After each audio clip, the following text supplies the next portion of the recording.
I forgot. So let me see.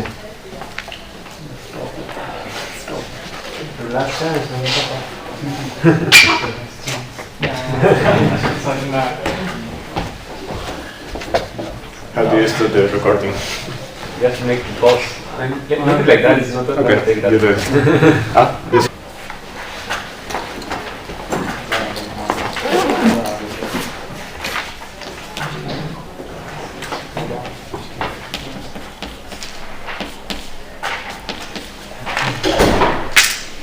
Cherenkov radiation spectrum.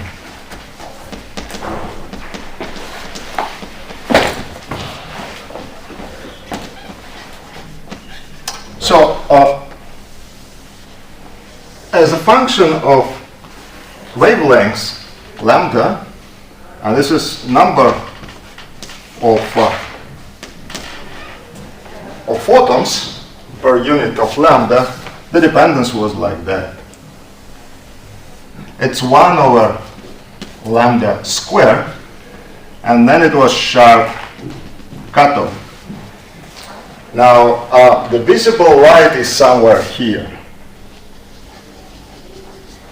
So visible light is something like 1 electron volt to, say, 3 electron volts. So ultraviolet is about 3 electron volts in energy, so 1 over lambda. And lambda is 1 over 3 electron volts. Now, the point is, the origin of this cutoff is the dependence of refractive index on lambda. And when lambda becomes smaller and smaller, the refractive index approaches 1. And remember, it was also factor 1 minus 1 over beta square n square. This is 1 of the lambda square in the spectrum. And if you take even ultra-relativistic particles so that B is 1, beta is 1, then what happens is that that is approximately 1 minus 1 over n squared. And if n approaches 1, you have sharp cutoff of the spectrum. One needs also to take into account, by the way, this n is close to 1 in the range of say KeV X-rays. When you have, well, first of all, you see that when you have the spectrum of light, the refractive index, which is also responsible for the, how the light is reflected or bending, it depends on the frequency, right? So it's different for ultraviolet and red. So this why this Cherenkov light is seen mostly as blue, because we are approaching here and we do not see this ultraviolet, so this white. And I will show you maybe next lecture slides, and I'm usually also showing the slides which are relevant for a given topic, and you will see how this, for instance, atomic reactors are shining by blue light, the water which is surrounding the materials with uranium. So it means that if we use ultraviolet detectors, we will see a sharp signal. So we will see, if you are sensitive to ultraviolet, you will see this part. And you said that this n is approximately equal to 1 in the range of X-rays. So we will also detect X-rays if we want. Well, which means that you will have no in X-ray region. You have no Cherenkov radiation, right? So X-rays are here. Of course, there is some dependence also on material, because refractive index depends on material. So refractive index, you need to compute the reflective, so you need to compute the light which is corresponds to scattering. So you have light propagating in material, and the light scatters on the target particles, and then you compute secondary waves, and then and that is equivalent to appearance of this refractive index. Remember, it was in the phase of the plane wave. It was this n index. So can we say that in order to find the cutoff wavelength, we have to solve the equation n of lambda is equal to 1 over beta? So we need to find, the dependence of n on lambda, and solve this equation when n lambda is approximately 1, because we have beta which is slightly deviates from 1, of course. Yeah. So can we say that n of lambda is equal to 1 over beta? Yeah. That would be more. Yeah, you solve this equation. Okay? And you're saying that this function of n which depends on beta, it is different from material to material. Yes, there's some dependence on material. Okay. So we will continue with methods of detection of particles. And here we are discussing the elementary processes which we are using to detect particles. So we have these tools, which is the way how particle loses the energy. And we will use these tools to identify properties of the particles. So another important tool is magnetic field.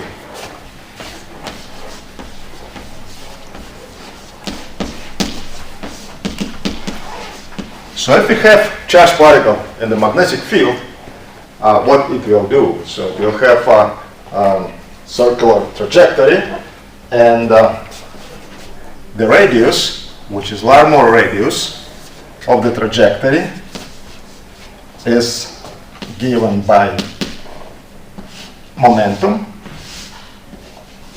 electric charge of particle, and the strength of magnetic field. So if we have B, then particles start to move in the circular trajectory or spiral trajectory if momentum, so if the field is like this, and the momentum is like is not perpendicular, then it will do the spiral motion.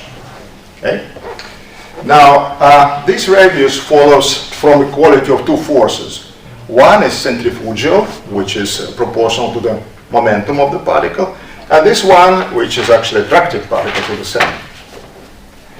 I don't want to derive this. I think you have this already derived many times. What is important in this equality is that the mass of the particle doesn't enter, right? So this radius, more radius, doesn't depend on the mass of the particle immediately. This is very important. So it doesn't depend .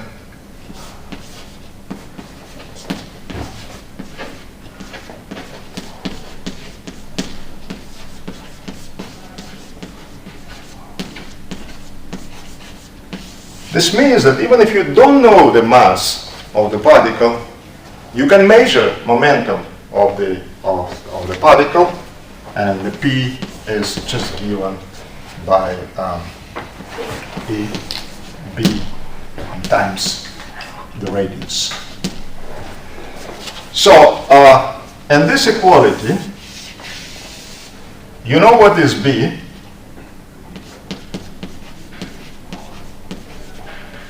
You can guess what is electric charge, but first you start with charge equal 1. And you measure this radius, because you just observe the track of the particle, you can measure what is this radius.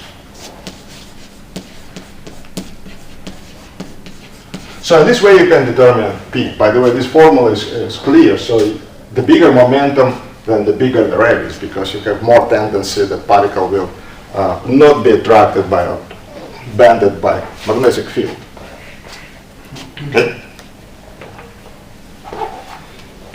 So now we can summarize our tools before we'll start to discuss specific discoveries. Tools which we can use to find the properties of the particles. So we will see how we can visualize the tracks or trajectories of the particles. So tracks.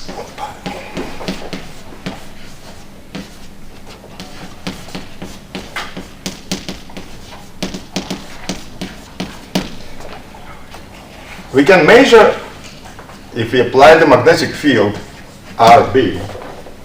So the whole idea that we can manipulate by particles. So we can put some shielding, or we can apply electric field as Thomson did, or magnetic field, and see how the particle reacts. measuring the radius, or more radius in the magnetic field, we can find out what is P, but also the sign of the electric charge.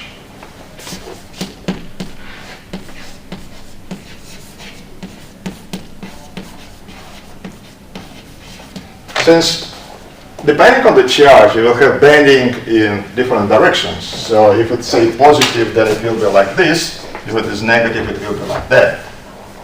So knowing the direction of the magnetic field and seeing in which direction trajectory bends, you can conclude what is the sign of the electric charge, which is very important. The second, we can play with or we can measure or guess about the thickness of the track.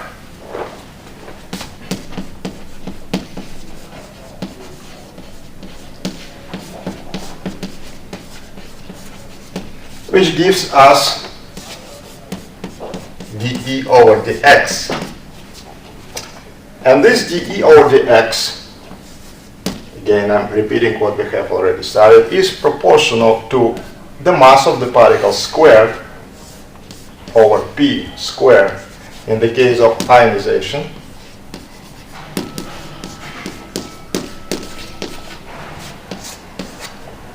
And this is Z squared energy over mass of the X squared. And you see, once we know what is P, and we can guess which kind of the energy loss we deal with, we can measure the mass of the particle. So doing this analysis, we can establish what is the mass of the particle. We know that when particles enter in any detector, it loses energy. Yeah. And obviously then it loses momentum as well. And Yeah. we know that the radius of the particle is dependent upon the momentum. So it means that as it loses energy, it should be a spiral. Yeah. So can we, use the rate of, losing the radius and use that as a measure of how? Precisely, this is what we are doing. And actually, if you remember what is this Wilson chamber, and in Wilson chamber, and I will discuss this, you're asking questions which a little bit say 10 minutes before I will start to discuss this. So we put even not only the walls of our chamber, but we put in the chamber some piece of material, and to see how this trajectory changes when particle crosses. So that's everything is under control. You know what is the trajectory bending before the layer and after the layer, and then we conclude what is the loss of the energy in a given material. So we can use this, rate of spiraling in as an independent way of measuring the energy loss Yes. as from the thickness of the track. Yeah. So these are independent ways of. Yes, exactly. Yeah. Okay. In some cases we can use the thickness of the track, but in many cases, but we also see that the thickness of the track and independently how this bending the radius of more radius changes. So actually knowing P, the mass of the particle, and E, we essentially can identify what is this particle, especially in the early days when the number of known particles was too little.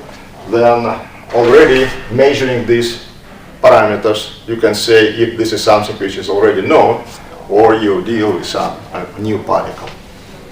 Are mass and charge aren't they enough to identify a particle? Why do we need momentum? Well, that is true, right? So that, but P is kind of important step to determine these two things, Okay. right? So actually, what we want is mass and charge. We want to have the mass and the charge, right? So the early discoveries have been done using what is radiative sources. So the source of the particle was decay of some other particles, like polonium, some other nitrogen, beryllium. That was early epoch, say before 30s. But then epoch of discoveries of particles in cosmic rays started, and a set of further discoveries have been done in cosmic rays. So let me give you very briefly information about cosmic rays.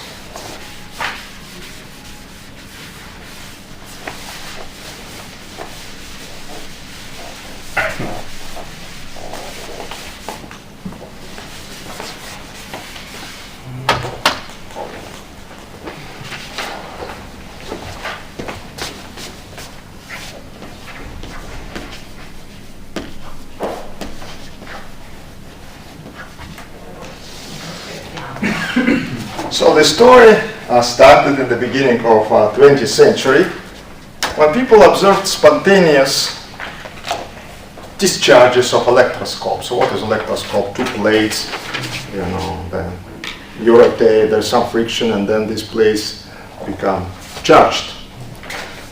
Now, of course, if you connect them by wire, you will have the current. But what people observed that there was kind of spontaneous discharges of electroscopes.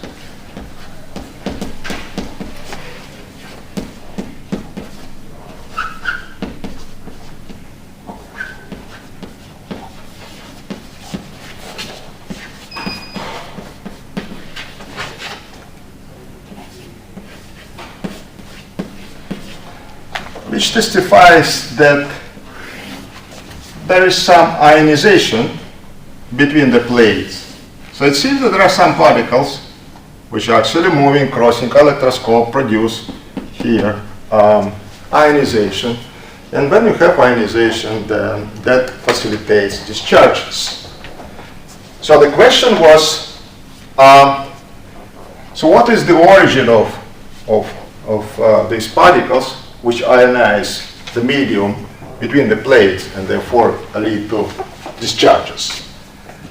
And the first idea was that it is something which is coming from the crust of the Earth. We have radioactive materials somewhere around, and therefore they are sources of these particles which produce an ionization and discharge. So it's a charged particle.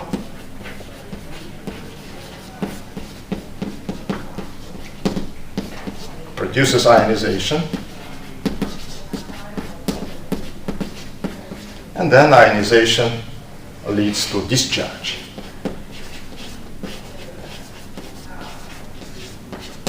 Well, actually, as usually, there's a long story, and there were some kind of observations which were essentially even before the main discovery, so to say. But usually, we refer as the discovery of cosmic rays is the experiment by Victor Hess.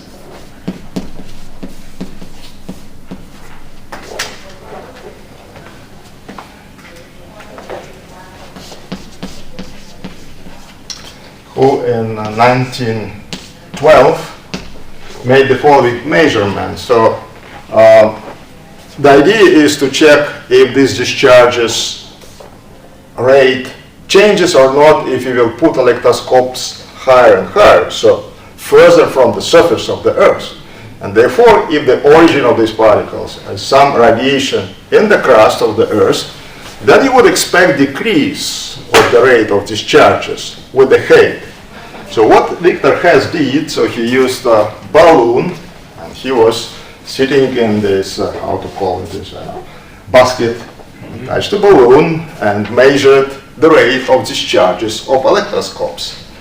And what he has found is that radiation, so discharges increase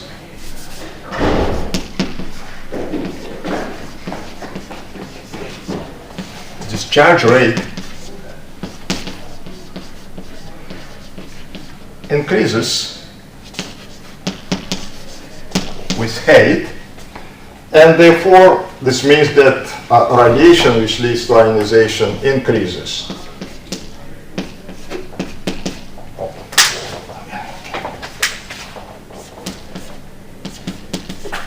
Of particles, flux.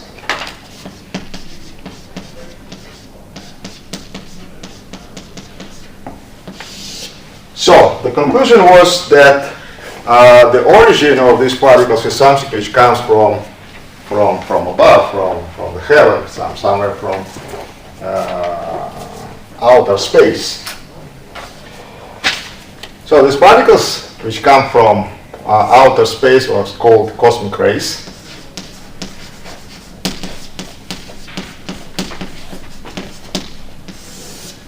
And let me summarize the properties of the cosmic rays as we know them now.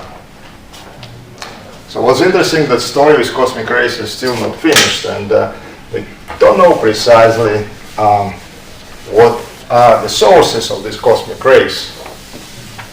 And some properties are still not explained. So we are talking usually about primary cosmic rays.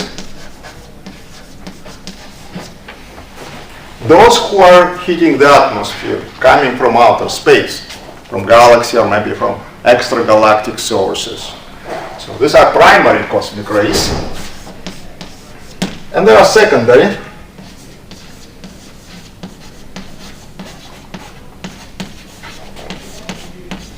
Those who are produced in the atmosphere. So you can imagine that we have the Earth, the atmosphere, there's some particles hit the atmosphere and then produce the secondary particles here in atmosphere. And what we are detecting here at the surface is the secondary cosmic rays.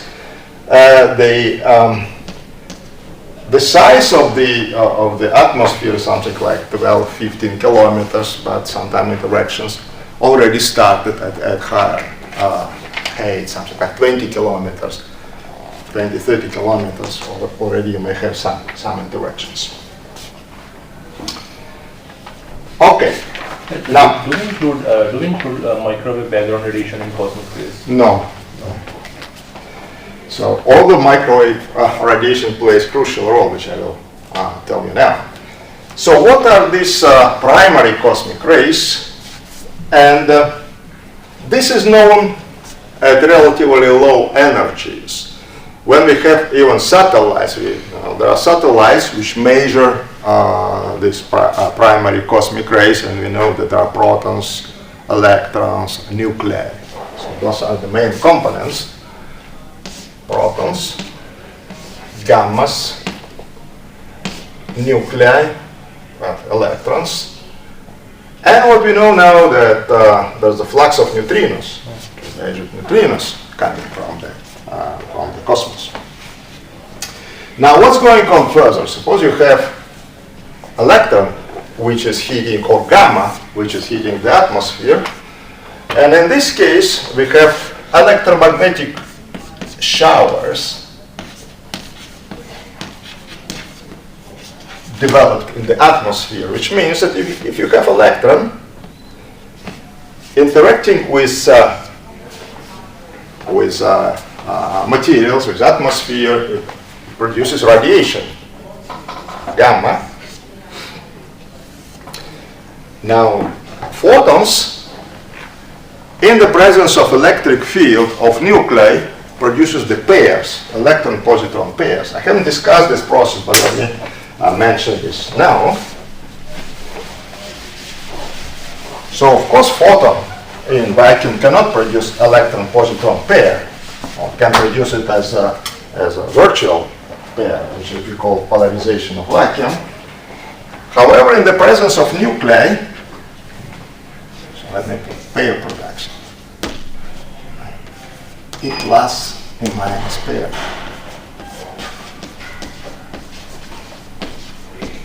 Which is an important process. So we have nuclei, and we have gamma. So we usually this way we curve. So that doesn't mean that the photon is flying like this, 4 photons. And then in the presence of nuclei we may have the following process. And of course you can satisfy energy momentum conservation because you have two particles in the beginning and a plus and minus in the end. So the photon, this is nuclei, can couple with say electron here and also with positron. You need to sum up these diagrams. So of course this process has the threshold, the energy of photon should be bigger than the sum of masses of E plus and minus.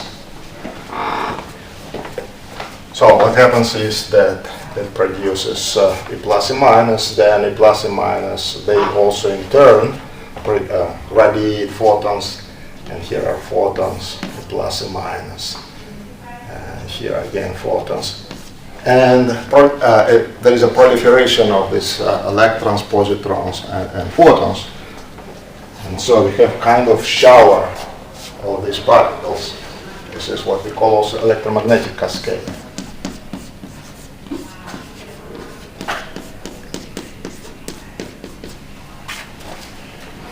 Apart from this, we also have hadronic cascades. When proton or nuclei hit the atmosphere, suppose proton hits the atmosphere. Also, we hadn't discussed, although we haven't discussed strong interactions here, but just in advance, let me mention. So, what proton hits atmosphere, and proton is strongly interacting particles. So, in this case, proliferation is even more extensive, so more significant. So, pions produce pions, and maybe even 2 pions or 3 pions. So then we have production of pi mesons or k mesons. We will discuss. Then those particles in turn produce in each of the collisions not just 2 but several particles if the energy is big enough. And so this kind of hadronic cascade develops.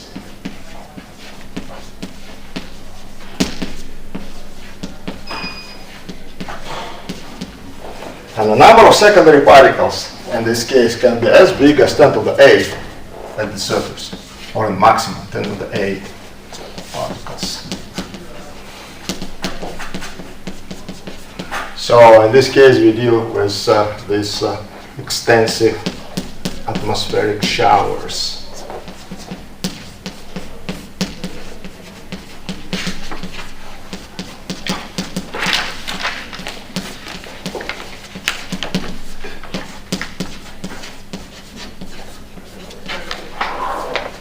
What is the meaning of this 10 to the 8 particles? It means that one particle can produce that many Yes, particles? right.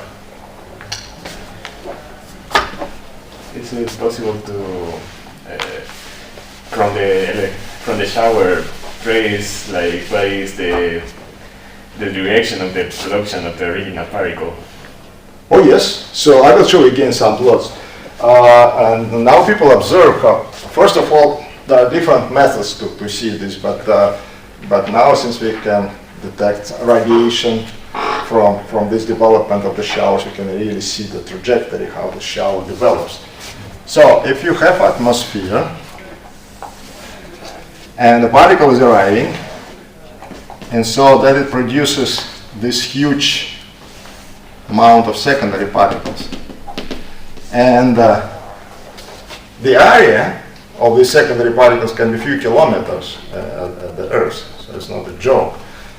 Now, if inclination is big enough, that what happens is the shower first develops, and then absorption starts to dominate, and it becomes so less profound. So you have less particles here, and there's a certain range with maximum number of particles, and actually the depth in atmosphere of this position of the maximal development of the shower is very important characteristic, which can actually give information about the original particle, if it is proton or if it is nuclei, for instance.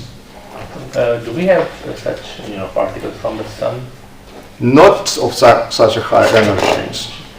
Are these particles responsible for the aurora in aurora borealis and aurora australis, or are there other particles? Sorry, say again, what is Arismo? The aurora that we have from green light in the northern hemisphere and southern hemisphere. Oh, these are low energy electrons, Low is what energy. it produces. Oh, it's very low energy. So that is from the sun. Yeah, that's from the sun. Okay. So are these particles affected significantly by the Earth's magnetic field? Yes. At low energy, certainly. Again, if the energies are very high, then the effect is very small. But in the range up to, say, I think to several GeVs it is affected. And that produces some azimuthal asymmetry of the fluxes, so that's well-studied phenomenon. Now, the total flux of cosmic rays, the averaged overall, because the Earth is continuously, this flux of primary cosmic rays continuously, hits the atmosphere, and one can talk about the average flux of the particles at, say, energies above 1 GeV, and this flux is 10 to the 2, 1 over, I think, meters, right? Meters squared second and steradian. So you see 10 to the 2 particles each second, each meter square hits the surface. And this is actually the problem for many experiments which want to study some ray processes. And so you need to isolate yourself from this flux to reduce background. So let me say a few words about energy spectrum of cosmic rays. Is this the reason that the neutrino detectors are built very underground? Sorry? Yeah. So this is one of the reasons. Now, energy spectrum.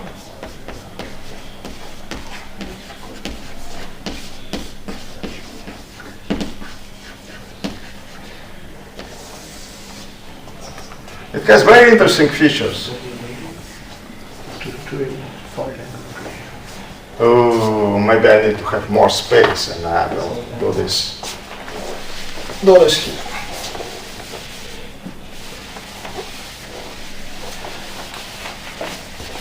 So the energy spectrum spans over many orders of magnitude, 12 or so.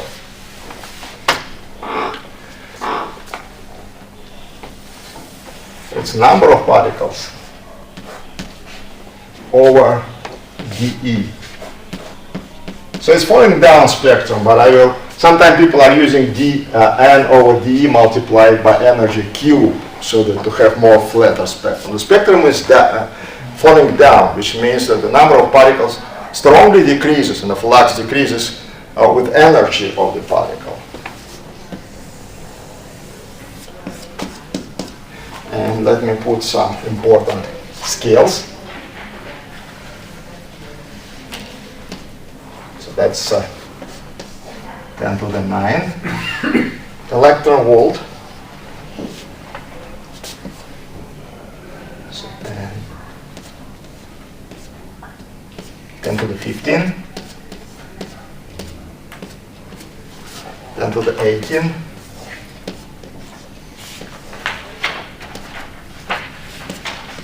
10 to the 21 electron volt.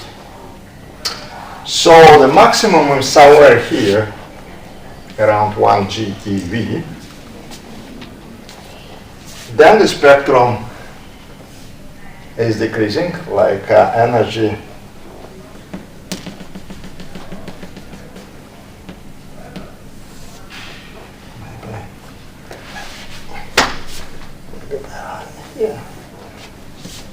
energy 10 to the minus 2.7 here.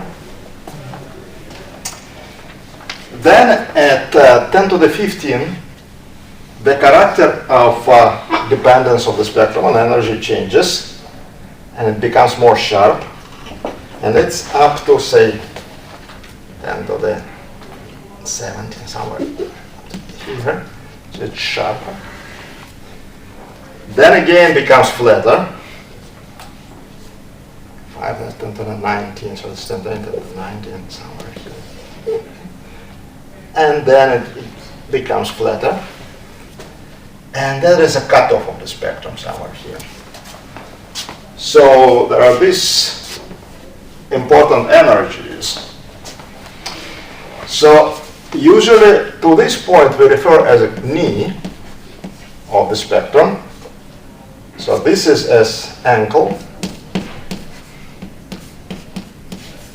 of the spectrum, and so that is the starting of what we call GZK cutoff.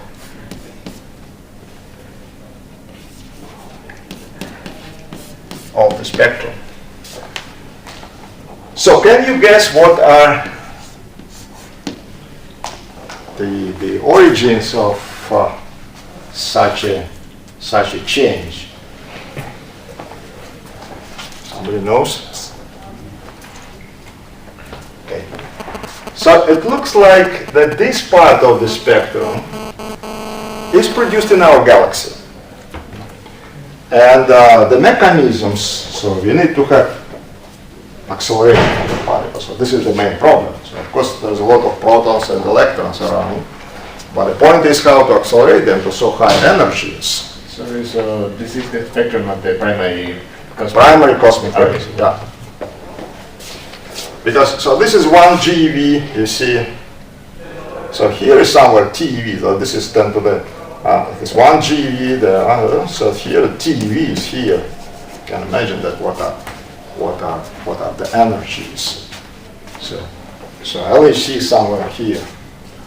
Accelerate, the most powerful accelerator. So what happens here, it seems that we have a leakage of cosmic rays from our galaxy. So the galaxy has such a form. Presumably these cosmic rays are accelerated in shock waves produced by collapses of the stars and supernova phenomena. So what happens is we have a collapse of the star, the central parts, and then shock waves, and then expelling of the envelope. Actually, neutrino may help this expelling of the envelope. And what we have, shock waves propagating into this moving envelope, and Fermi suggested mechanism of acceleration. So if you have shock waves, then particles which are crossing shock waves, they are accelerating. That's kind of special course of the lectures to explain all these things. So shock waves related to supernova in our galaxies, explosions produce this acceleration. Galaxies have magnetic field inside, and so for energies below this scale, 10 to the 15 electron volts, these cosmic rays are trapped inside the galaxy, so they live very long time traveling in the galaxy, reflected in the magnetic field. So now at higher energy, Larmor radius becomes bigger than the size of the galaxy, at large moment as we saw, and therefore these cosmic rays start to leak from the galaxy. And this kind of change of the slope reflects this leakage of the cosmic rays from the galaxy. So still there are galactic cosmic rays. Now this part presumably corresponds to extragalactic cosmic rays. So galactic cosmic rays decrease, and here already extragalactic cosmic rays. Extragalactic becomes more important, the flux becomes more important. Okay? So that region is galactic.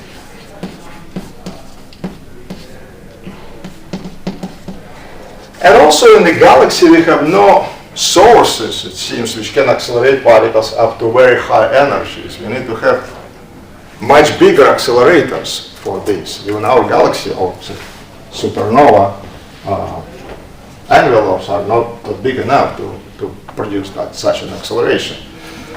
So acceleration here is probably in ultra-relativistic jets, and I will show you the pictures, so that's better. I don't want to spend the time. This is kind of, again, very fascinating subject. So there are active galactic nuclei, which is essentially huge black holes which emit the jets. Something like that. Actually, this is so-called huge scale supernova, if you want, or supernova. In supernova, you have essentially shock waves which are propagating more or less symmetrically. But when you go to bigger and bigger objects, it happens that you have here still material which accrete. There's accretion of the material onto the black hole, and there's still not well-known mechanism which actually elaborate this accreting material into jets which have huge sizes, and the material moves with ultra-relativistic velocities. And there are shock waves in these jets. And presumably this acceleration of cosmic rays occurs inside these jets, and it is due to shock waves propagating inside the jets. Now here what we call GZK cutoff, actually it's not clear if really GZK mechanism is realized. So what is this? These cosmic rays have so big energies, and you will have exercise, that interacting with CMB photons, now it's interaction with CMB photons,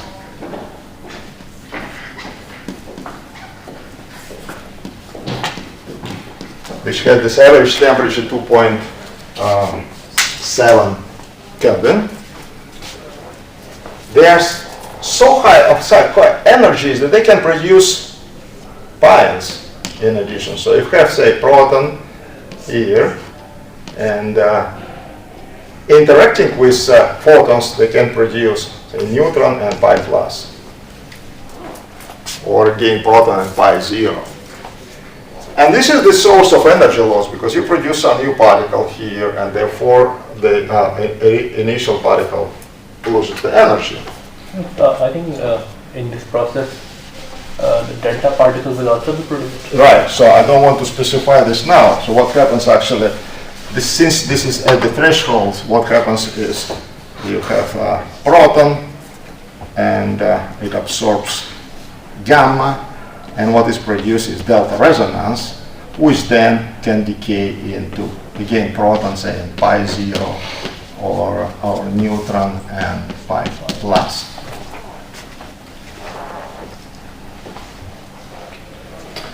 Okay, so this is the source of energy loss of the process.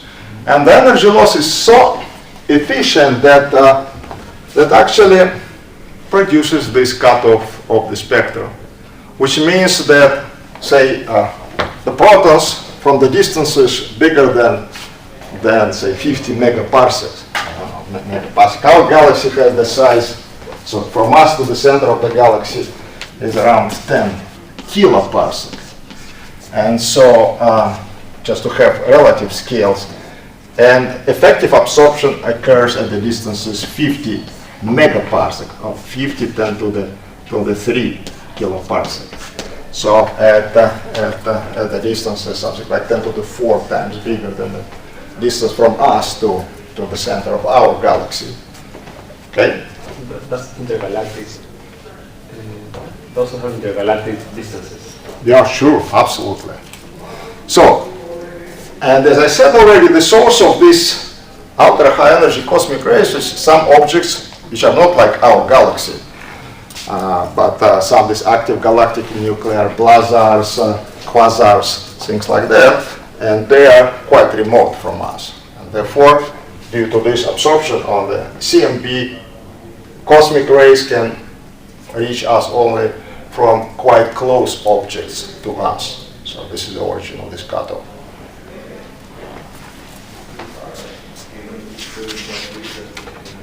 What else? So what else is, still we don't know precisely what is the main source of the cosmic rays. The hope was that detection of neutrinos may help.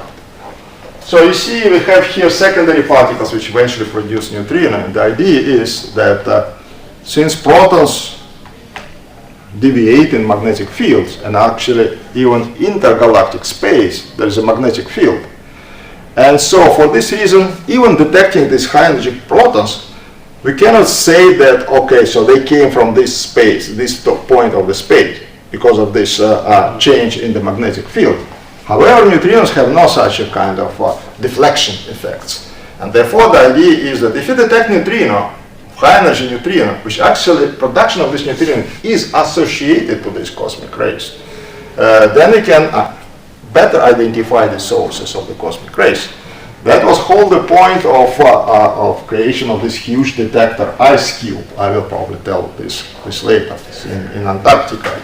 Kilometer cube detector, which actually sensitive to, so is able to detect neutrinos of high energy. So they are detecting neutrinos in PeV range somewhere here. So the highest energies of neutrinos detected are here. So still it is not extragalactic. Still these are galactic neutrino, galactic source most probably. All those people are discussing that these neutrinos have extragalactic sources. So it's here. Actually, they are produced by cosmic rays which are, say, 20 times more energetic somewhere here. So I don't think that, so I said not correctly. So most probably these neutrinos are still from extragalactic sources. So we can guess what is this. Unfortunately, IceCube has detected already, say, about 100 of neutrinos, high energy neutrinos of cosmic origin, but there is no clear correlation with some objects in the sky. So apart from probably one source, so those are blazars, also objects with these relativistic jets, and these jets are really directed toward us. So this is still under debates. What else? Another thing which I want to say is that people are still discussing that neutrinos which we have detected here by IceCube maybe originate from, say, decay of dark matter particles, heavy dark matter particles, and not from this acceleration type of the mechanism. When you first accelerate protons, then protons produce secondary particles, and the decay of secondary particles gives you neutrino fluxes. So, for instance, this pi plus particle, which we will discuss later, gives, say, muon, mu plus, and neutrino. So this is one of the origins of these cosmic neutrinos of high energies. Still debates what is chemical composition of particles here. Still it is not clear if this is protons or iron, for instance. If it is iron, then the origin of cut-off, and you still expect cut-off, is just because this iron interacting with C and B just break down. So the energies are so high that meeting very low energy photons, iron nuclei just disintegrate. And therefore, which means that the rest are of lower energies, and this cutoff is just related to disintegration of iron nuclei.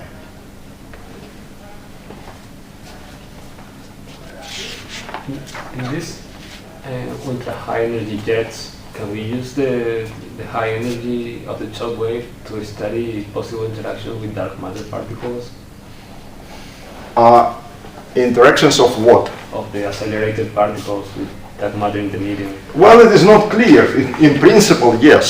So in principle, if you introduce interactions of this of our particles with dark matter particles, which is not clear what is that.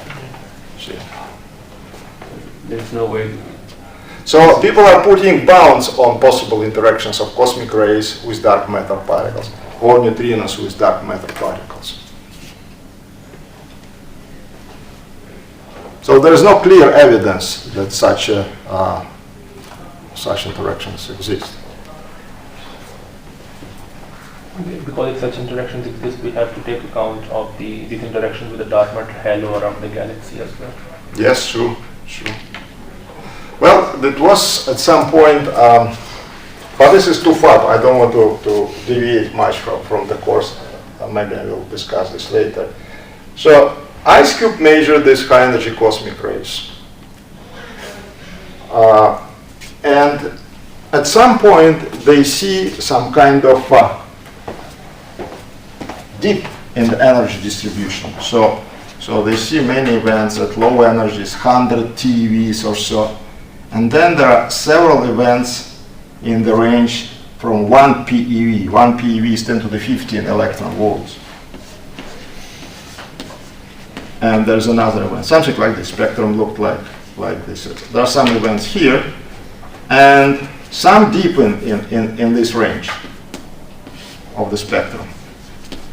And then some people start to speculate that probably in this range we deal with interactions of these neutrinos with dark matter, and that produces the deep. So there's kind of resonance absorption of neutrinos on the dark matter. So there is no way to identify the source with only knowing the energy of the neutrinos? Well, you need to see what is the source. The idea is you can correlate with direction of some object, which presumably is very energetic and can accelerate particles to high energies.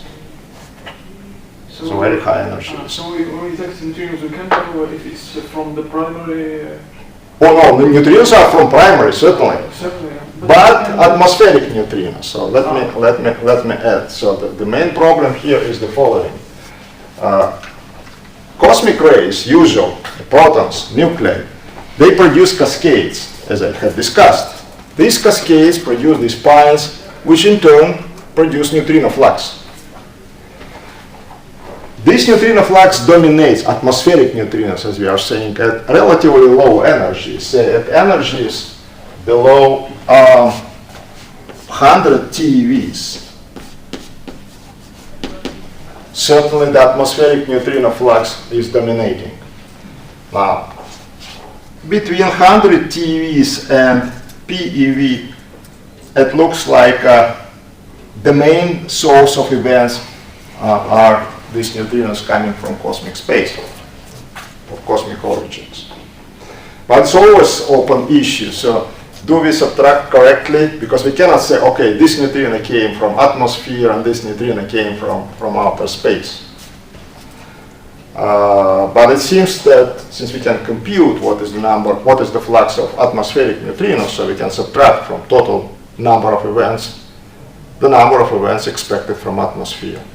And it seems that it's difficult to produce an atmosphere the fluxes, substantial fluxes above, say, PeV.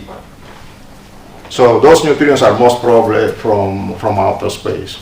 So what if we have a detector in the outer space which detects neutrinos? So if you can just subtract the number of atmospheres. Oh, so that would be great. I don't know, maybe on the moon eventually we'll put it, but it is, you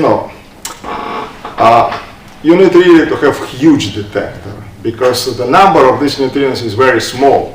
Again, so 1 kilometer cube detector has detected about, say, 100 cosmic neutrinos during 8 years. For example, we have a detector for CMB, but we don't need a large detector for that. Yeah. For neutrino, we need a large detector. That's Yeah. So flux is, enormously smaller, all these high energy neutrinos. And the detector has to be very heavy because we have to put a lot of water. And we need to deal with neutrinos also. Although at very high energies, neutrino interactions are not very small, so they increase with energy. Remember, we have this E square increase, what we have derived, then it's increase as energy with energy. So the cross section is not extremely small, but it's still much smaller than electromagnetic cross sections. So it means that if we want to have a detector like that, we cannot do it as a satellite. We have to build it on other like. Well, what people are discussing is the following: to have the system of satellites which will detect showers which are produced by particles in the atmosphere. So then your atmosphere works like a detector. Okay. Yeah, so this is a possibility. And then the showers, the idea is the showers which are moving horizontally mostly are due to neutrinos, because those who are coming, say, crossing some part of the Earth, and then you have showers here. So those are most probably produced by neutrinos, because the rest will be just absorbed here. Neutrinos are crossing and then produce showers. So those showers are most probably due to neutrinos, and then observing showers from satellites. You can conclude my conclusion. Fermi telescope is detecting what he says. Cosmic rays, but not at this in this energy scale which we are discussing. So at low energies, no way you have this atmospheric neutrinos. You really need to go to outer space and to have a huge detector in outer space. If you have kilometer cube or even more, now people are discussing even bigger detectors made of water. Put this water, out of the atmosphere. But then you will have enormous background. It's also from other part, from primary cosmic rays. Okay. So now we turn back to discoveries of elementary particles.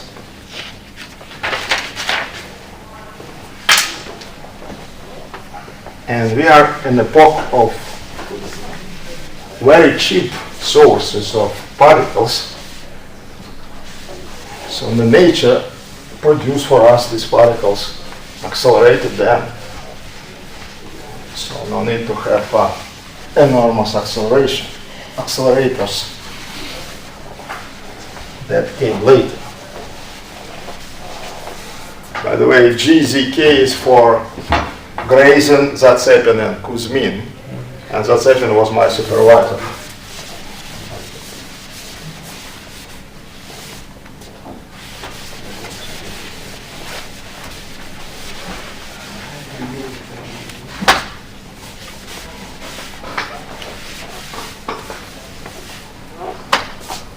So actually, I was working on cosmic rays at the beginning of my career.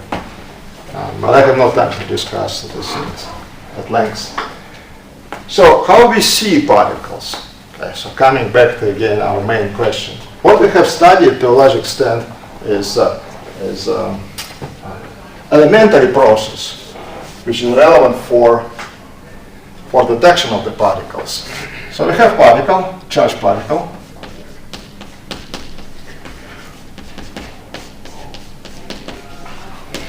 which propagates in medium and produces ionization.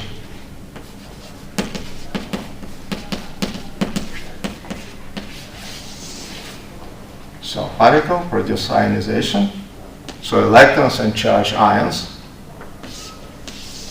along the trajectory.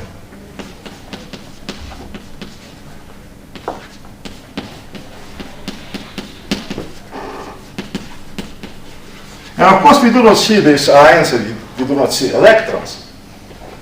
So detectors, many detectors of elementary particles are aimed to visualize these tracks of charged particles produced by ionization. So how to enhance the effect, how to make it macroscopic, visible? This is the main question. One of the ideas to do this is to use phase transitions of medium. So the idea is the following. The effect is very small. The energy deposit is quite small. So how to enhance this effect? And the idea is to have medium or your detector in some critical conditions, so that even small perturbations can produce big effect. For example, the super cool liquid. Yeah, so that's what I want to discuss. And this is the idea. But there are several different ideas, and I will present for you different ideas how to visualize the tracks of these ionized particles. So one is to use, so I'm discussing with phase transitions.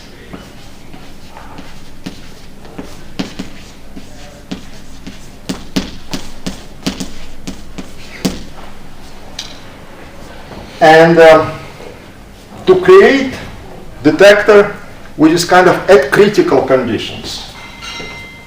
What is that?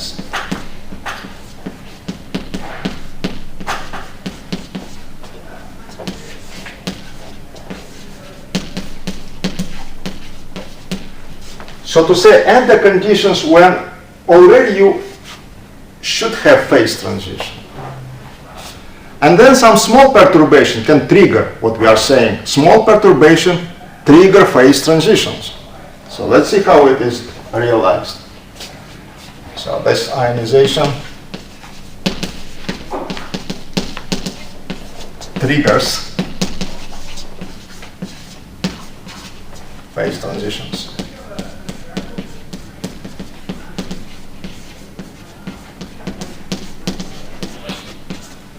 And the first detectors, and one of the first detectors was Wilson cloud chamber.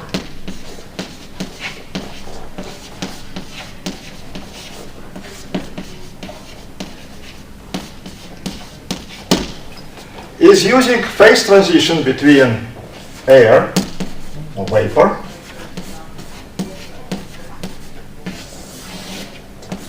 to water.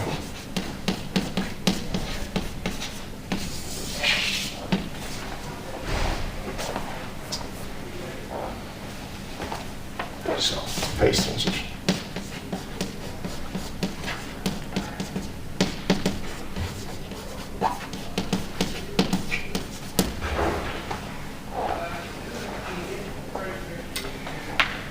So what are these critical conditions? You may create the conditions at which air and vapor has so low temperatures that at these temperatures they should be converted already to water. So this can be done if you have very clean, without any perturbations and without any impurities, medium, and then still you can go even a little bit below, let's say, critical temperature. But then even a very small perturbation will trigger this phase transition.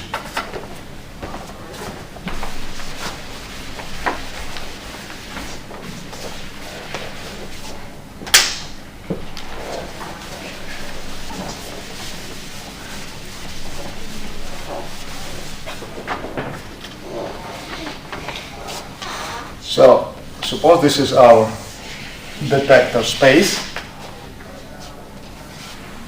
with gas and vapor and air in what we call supersaturated condition, supersaturated state.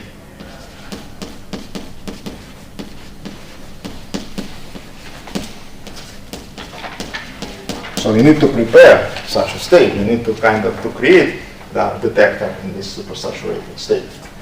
Now, when particle crosses the detector, it produces ionization.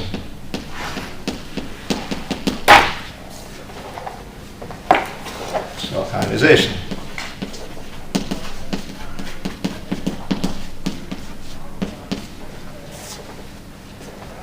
And what is important, that positively charged ions are those impurities which trigger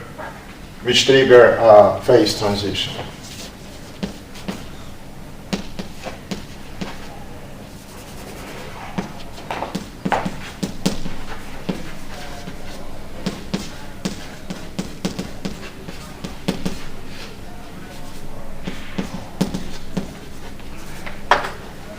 So transition starts with creation of some small droplets of water. So you have here ions, and then phase transition starts around these positive ions, and what appears first? Droplets of water. Droplets of water around these positively charged ions.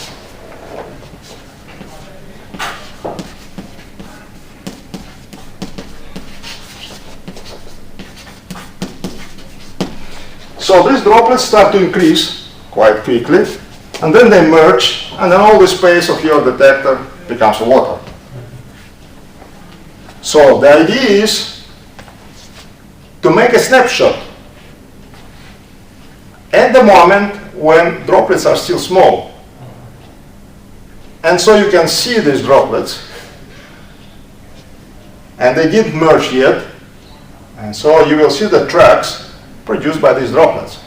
But you need to make a photo in time, right? Because if you are too late, then everything will just become the water, and you will not see anything. So can we see that in principle only a single particle can produce all of water out of the detector? Yeah. So it's a single particle. Yeah. So single particle. So this is the point. So just single particle crosses, produce ionization, and this is enough to make this phase transition. So isn't it a disadvantage that only a single particle will make the detector useless after some time? We will have to produce the same gas again in the supercooled state. Yeah, but then you need to again, so you produce you detect a single particle in this method, right? So and then you need to repeat everything. So can it happen that suppose that there are two particles which come so quickly that the detector is not becoming water yet, and if we take a snapshot, then we can detect two particles. Yes, if you are lucky, so that during the time of it's a very short time, if they are kind of crossing the detector, and the time when still droplets from one track, not covered all the detector. So the first is to make snapshot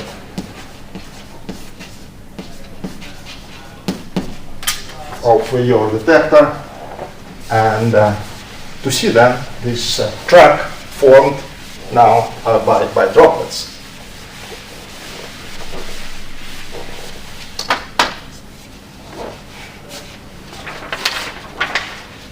So how it works, so the first realization was done by Wilson. So he had a chamber, quite small size. So actually diameter was 16 centimeters.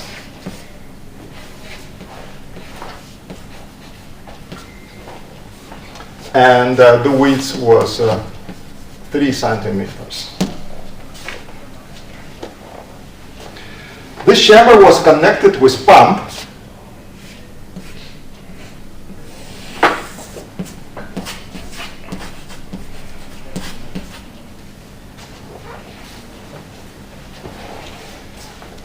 which produced fast expansion of the gas here, and in this way, and this was non-adiabatic, fast transition, evacuation of reduction of the pressure, which actually created these supercooling conditions for the gas which is sitting inside. Now he put here plate of lead to manipulate with particle, right? So it was here inside the chamber. Plate.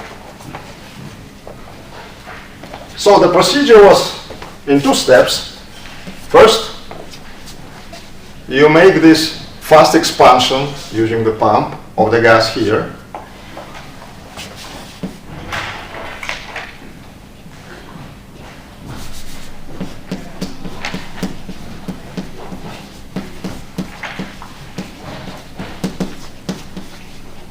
And then make a snapshot.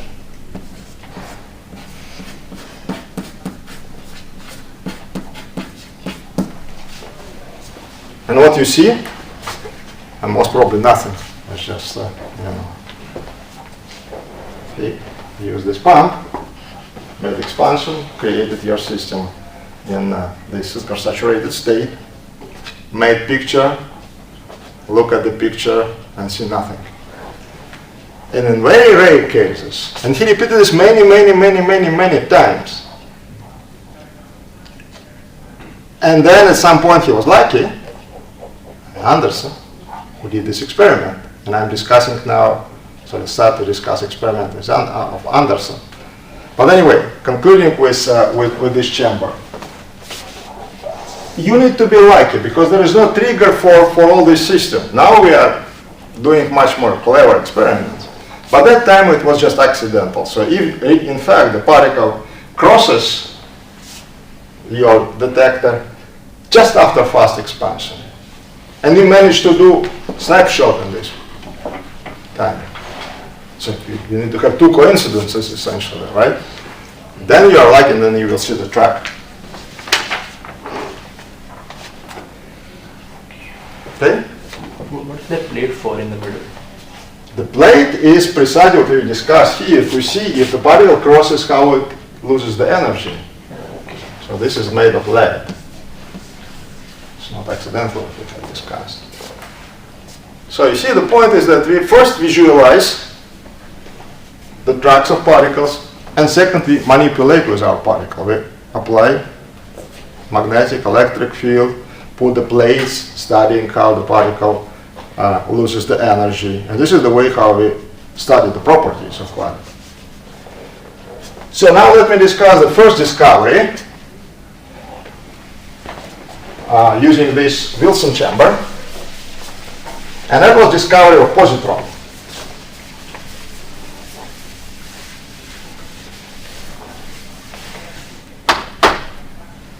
So, discovery of positron.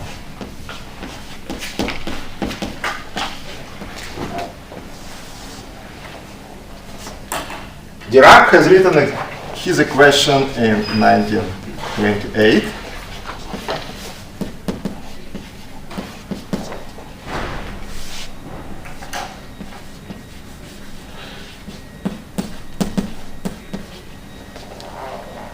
And this equation had positive and negative energy solutions, and then negative energy solution was interpreted as the one which corresponds to antiparticle. So this is for electron, and then negative energy solution corresponds to positron to antiparticle.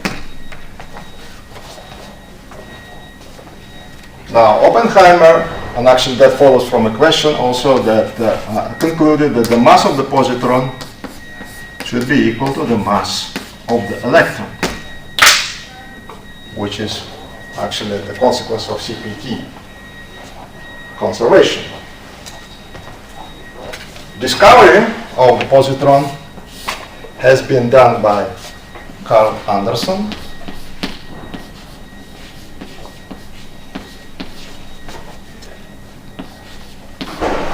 In 1932, Caltech in the United States, and he used Wilson chamber for this discovery, and the source was cosmic rays.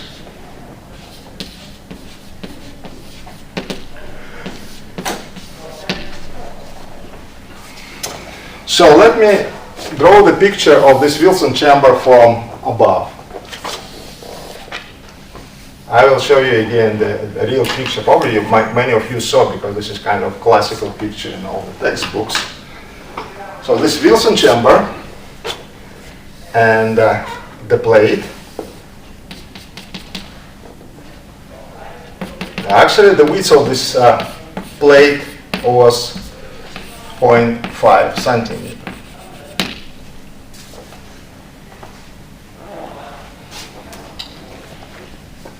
So he repeated many times this creation of supersaturated medium in the detector, made a snapshot, see nothing, then repeat again and again and again. In one of these pictures, he saw the track, finally. So, which looks like, then it's,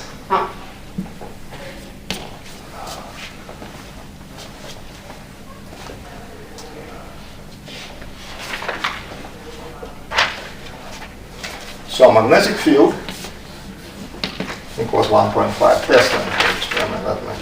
Yes, it's 1.5 Tesla.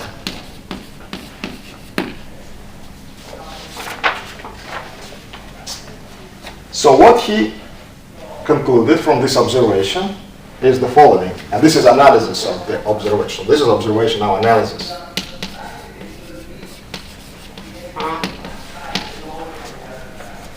Since he knew what is B, magnetic field, and assuming that we deal with one charge, so the charge of the size of electron charge, the first you can actually then repeat analysis, assuming that the charge was 2 or 3 or 5, so this is how the analysis usually is doing. And what he concluded, measuring the curvature of the trajectory, is that momentum of particle was 23 MeVs. The second, from the size of the curvature, he concluded that this is positively charged particle.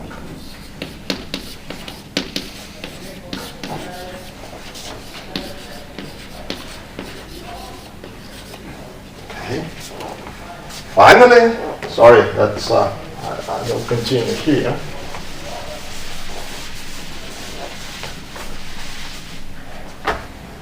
He saw that the change of the energy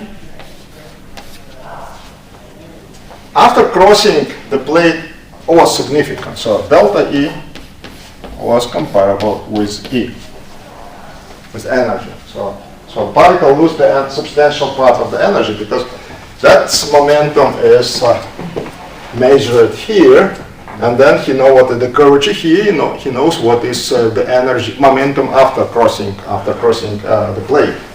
So the change of energy is substantial, and actually this information is enough to make important conclusion. He got Nobel Prize for this, as you know. So let us consider different possibilities. So what is this particle, X?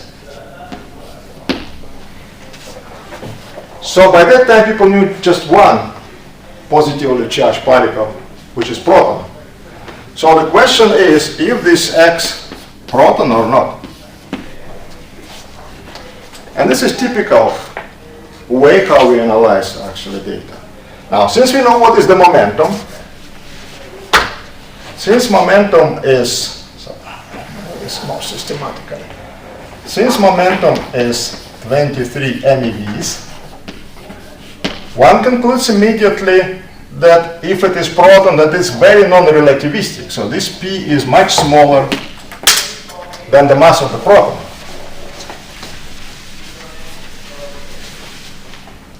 So it's smaller than the mass, much smaller than the mass of the proton. So if this is proton, then it's non-relativistic.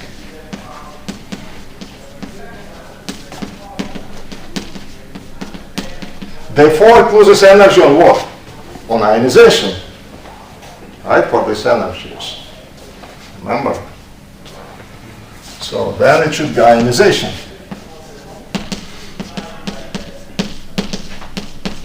Here, you see, he doesn't rely on the size of the track. He's just discussing how this energy loss proceeds. So if it is ionization, you can compute what is dE over dx in lead. Okay, so you know what is momentum, and you will get that this is something like 8,000 MeV centimeter. So you use the formula, beta block formula, and you can compute what is dE over dx. So clearly that the proton with these energies cannot pass through the plate, right? Because the energy is 23 MeVs, and the energy loss is 8,000 MeVs, and therefore in the lead, the proton would, lose all the energy just in the first millimeter of this plate, very quickly. So, conclusion is that X is not proton. Now, what is this? This means that it's already discovery, because we deal with some new particle, and which is not proton, so some positively charged particle. And then he did the following. he tried to find out what should be the mass of this particle to satisfy these conditions, observations. And what he has found that the particle should have the mass which is smaller than the two masses of electron. Cannot do precise measurement of the mass. So if you reduce the mass, then particle becomes relativistic, right? So if it is relativistic, then at this energies in the lab, critical energy is something like 7 MeVs. Then for particles which are smaller than, say, several MeVs, the main energy loss is radiation, right? So knowing the energy loss for the radiation, you can estimate what is the mass of the particle. So remember, we had the formula. So radiation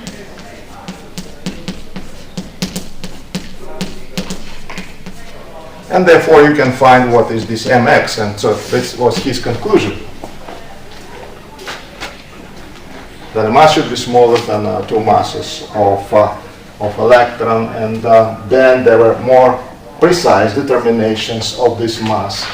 And what has been found that the mass of the X is approximately the mass of the electron, and that led to conclusion that what we see is positron, so antiparticle of electron. Did he repeat this experiment? Oh yeah, sure. So can we do this experiment with some radiation detector so we can detect the radiation that is coming out because of this energy loss? Again, so this radiation energy loss eventually leads to still ionization of medium around the test. So you do not detect this radiation. Okay. So you produce these gammas ionize the atoms. So you are talking about secondary process. And so eventually you see still ionization. And the track is still due to ionization. So these are the ionized electrons which are produced by the radiation. Can you see them in the cloud chamber? Electrons due to, no, it's still low energies. Okay. So you produce something, you ionize. What are the energies? keV. Mm-hmm. So they stay in the lead? So they are inside, yeah, so you do not see this. So keV range, and here we deal with energies which are, at least say 10 to the 4 times bigger, 10,000 times bigger. So this energy of positron itself.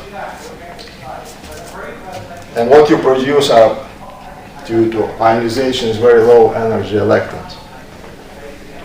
How do you get the estimate of the mass of the positron in this case? Mass of the positron. This again, so he started to decrease. So say, assume that the mass is not, suppose this is not proton. Yeah. And then I try to reduce this mass and to see can I match this data. In the case that he found a lower bound, that it has to be Upper bound. Upper bound. Yeah. And then In the first, from this experiment, yeah. And then how did they, in the subsequent experiment, how did they found that is precisely the mass of the electron? Oh, so first they have more events of this type. You observe more events, and then you can do more precise. You can actually put even lower bound. I haven't presented this for you, but I think one can put even lower bound for this. Okay, but they're not telling me how. Okay, so you see the energy loss is 1 over mx squared, right, for radiation.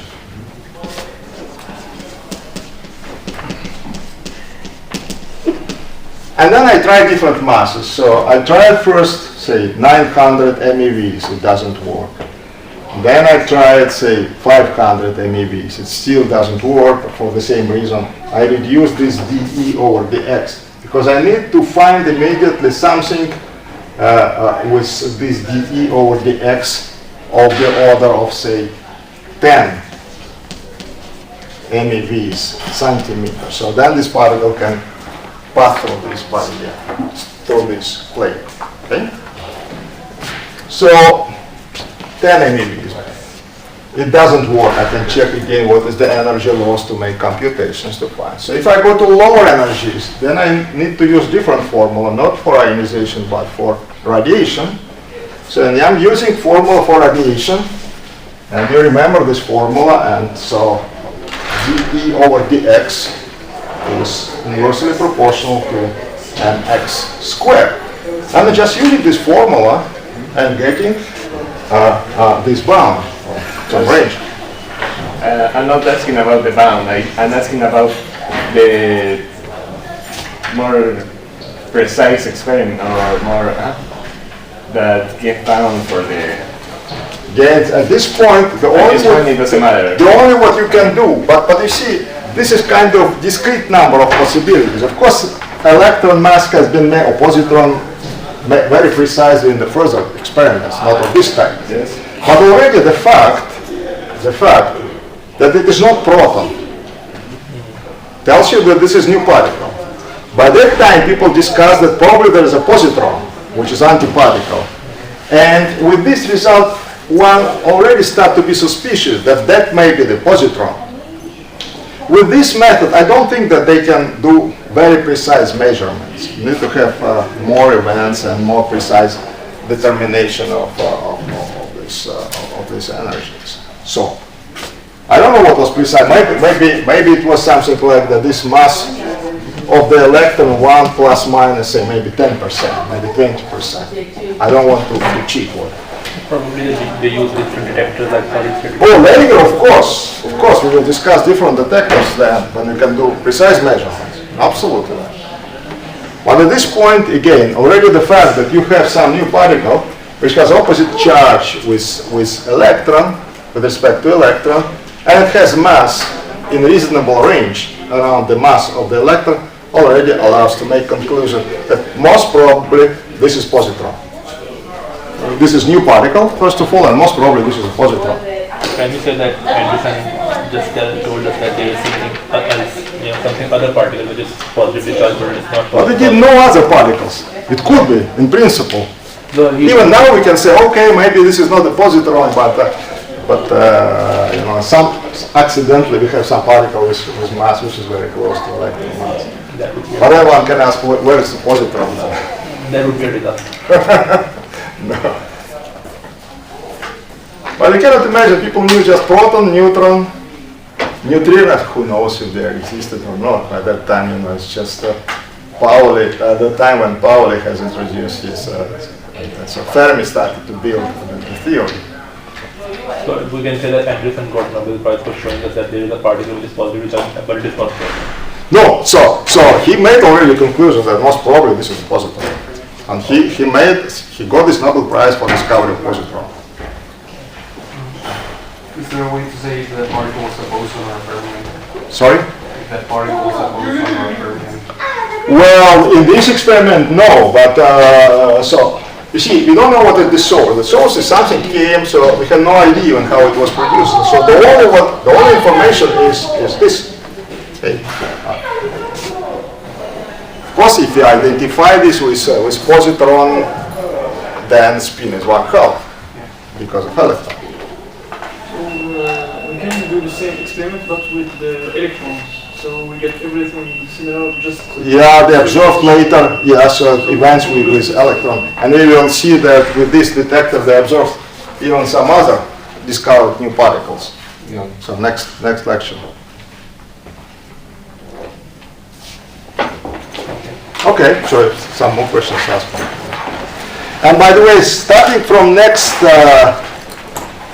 Thursday, what I'm doing usually, I'm talking to each of the students. So asking what is kind of understanding. So I will ask two, just take this list, to come to my office just for 5 minutes of discussion. Right? Just to also to have some feedback from you about my course. So you can complain, you can prepare complaints. So next time, not now, today. The recording.